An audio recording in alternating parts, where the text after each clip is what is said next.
Puto-puta diri sa Davao, baklay-baklay guys. So karon yata diri sa may Davao Adventist Hospital or Adventist Hospital Davao. So mo na itong binyo karong adlaw.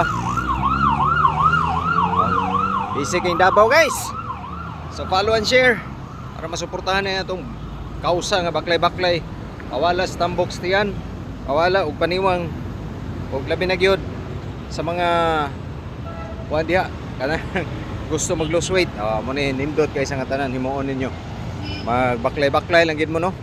Para nga kining maniwang ta. Ato na nang biyaan ng mga sigkatulog diha. Kay practice butag kamatay ano. So karon nakalakaw ta. So nata sa Davao karon guys. Atong nag-request ng mga Davao, nena kog Davao, Jordan Kiroko. Maayong adlaw kanatong tanan.